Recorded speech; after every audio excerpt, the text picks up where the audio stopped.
ಒಬ್ಬರನ್ನೊಬ್ಬರು ನಿಂದಿಸಬೇಡಿ. ಯಾಕೋಬನು ಬರೆದಂಥ ಪತ್ರ 4ನೇ ಅಧ್ಯಾಯ 11ನೇ ವಾಕ್ಯ. ದೇವರ ಪರಿಶುದ್ಧ ವಾಕ್ಯ. ಪ್ರಾರ್ಥಿಸೋಣ. ಈ ಸಮಾಜ, ನಿನ್ನ ಸ್ನೇಹಿತರು ನಿನ್ನನ್ನು ನೋಡಿ ನಿಂದಿಸುತ್ತಿದ್ದಾರೆ ಎಂದು ದುಃಖಿಸುತ್ತಿರುವೆಯಾ? ಪ್ರಿಯ ಸಹೋದರ ಸಹೋದರಿಯೇ, ಚಿಂತಿಸಬೇಡ. ಒಮ್ಮೆ ಯೇಸು ಸ್ವಾಮಿಯ ಶಿಲುಬೆ ಹಾದಿಯನ್ನು ನೋಡು. ದೇವರ ಏಕೈಕ ಪುತ್ರನಾದರೂ ಕೂಡ ಸಾಮಾನ್ಯ ಜನರಿಂದ ನಿಂದಿಸಲ್ಪಟ್ಟರು. ಶಿಲುಬೆಯ ಭಾರವಾಗಲಿ ಸೈನಿಕರ ಒಡೆತವಾಗಲಿ ಯೇಸು ಸ್ವಾಮಿಗೆ ನೋವನ್ನು ನೀಡಲಿಲ್ಲ. ಪ್ರತಿದಿನ ಕಣ್ಣಿಲ್ಲದವರಿಗೆ ಕಣ್ಣನ್ನು, ಮಾತಿಲ್ಲದವರಿಗೆ ಮಾತನ್ನು, ಸತ್ತಂಥವರಿಗೆ ಜೀವವನ್ನು ಕೊಟ್ಟು ಬದುಕಿಸಿದರು.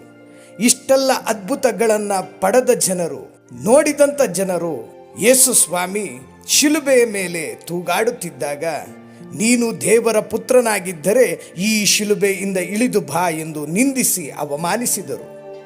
ದೇವರ ಪುತ್ರನಿಗೇ ಈ ಸಮಾಜ ನಿಂದಿಸಿ ಅವಮಾನಿಸಿದ ಮೇಲೆ ಇನ್ನು ನೀನು ನಾನು ಇನ್ಯಾವ ಲೆಕ್ಕ?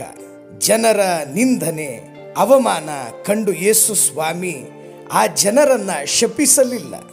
ಬದಲಿಗೆ ಯೇಸು ಸ್ವಾಮಿ ಆ ಜನರನ್ನು ಪ್ರೀತಿಯಿಂದ ಅವರನ್ನು ಕ್ಷಮಿಸಿದರು. ಈ ದಿನ ಯೇಸು ಸ್ವಾಮಿಯ ಮಕ್ಕಳಾದ ನಾವು ನಮ್ಮನ್ನು ನೋಡಿ ನಿಂದಿಸುವವರನ್ನು ಶಪಿಸದೆ ಅವರನ್ನು ಕ್ಷಮಿಸಿ ಪ್ರೀತಿಸೋಣ.